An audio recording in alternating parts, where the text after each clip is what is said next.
Hello, everyone, and welcome back to Soul Stained Ink. My name is Beth, and I am here today to discuss You, the book by Caroline Kepnis, that is. I don't know what my hair is doing, it's just all over the place. It's gone crazy.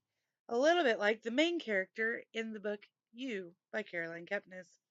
I listened to this book on audio recently, so I don't have anything to hold up for you, and I don't have the technology to pop a little picture up.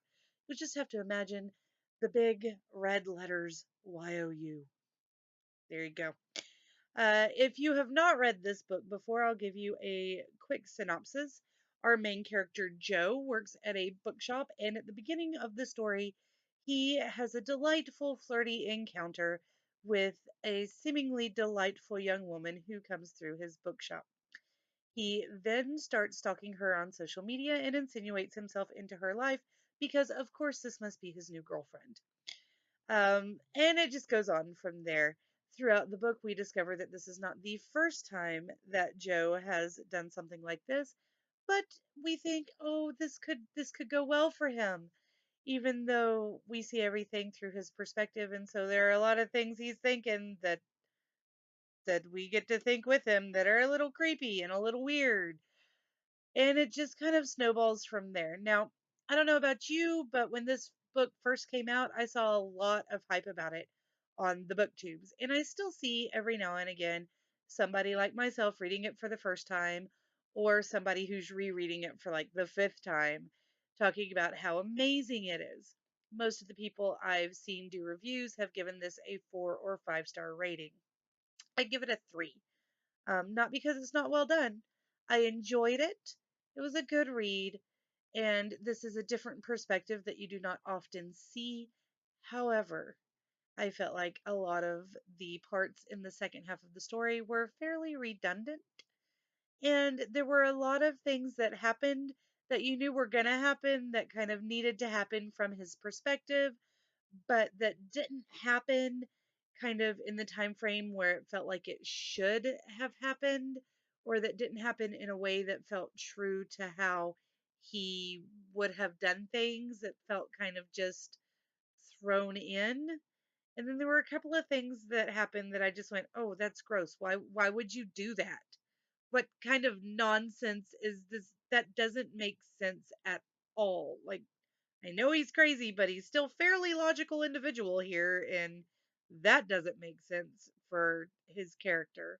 And so those every time that happened, it kind of pulled me out of the story, and it lowered my enjoyment of the story as a whole. Besides that, I really didn't particularly like the girl Joe was so interested in. And I definitely didn't like her friends, which I know was part of the story. Like, you're not really supposed to like her friends, but just really didn't. There was a certain level of anxiety I felt every time she had an interaction with her friends because their relationships just weren't, they didn't click the way close friendships should click. Like, they're supposed to be best friends, and they've been best friends for so long, and they're so close, but I didn't feel that actual connection that best friends should have. They were just kind of thrown in, and we were told they're best friends, but that feeling of them being friends just never came across for me. And so every time she and her friends were together or were talking, that pulled me out of the story as well, because I felt an anxiety for her in her friendships, along with knowing that Joe didn't like her friends at all. So there's like these two levels of, A, I'm not supposed to like the friends because I'm reading through the perspective of her boyfriend who doesn't like the friends. And then there's this other part of me that doesn't like the friends because I feel like just this whole clique is not connected the way friends should be connected. And that bothered me a whole lot. And then there's also a book cage. He works at a bookshop, and in the basement there is this book cage for the rare and old books, which is great. That should be a thing.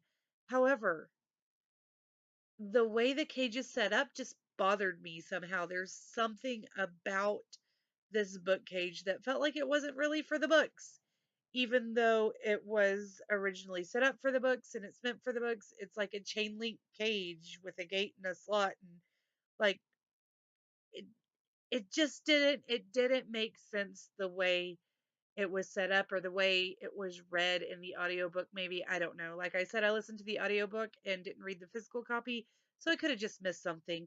But every time the cage came up, that pulled me out of the story a little bit because I was worried about the books. So yeah, yeah. And I'm not going to go into anything else because I feel like there's a whole lot of spoilers if I get going anymore. However, I would love to hear your thoughts on it. So if you have read the book, let me know down below. Link up your review. Let me know what you thought about it. Let me know if you plan on reading it. I do plan on reading the next book in the series at some point. I'm pretty sure there's a second book. Um, I'm just not in a rush to get to it. I feel like I'll remember enough of the story that I can continue on later, and I don't really care enough to pick it up right now. So that's a thing that may happen eventually, but not immediately. Um, like I said, if you've read this book, you want to chat it up, leave me a comment. Give me a big thumbs up if you enjoyed this video. Subscribe if you are new to this channel. And I will talk to you guys again soon. Until next time, I hope that you have a wonderful day.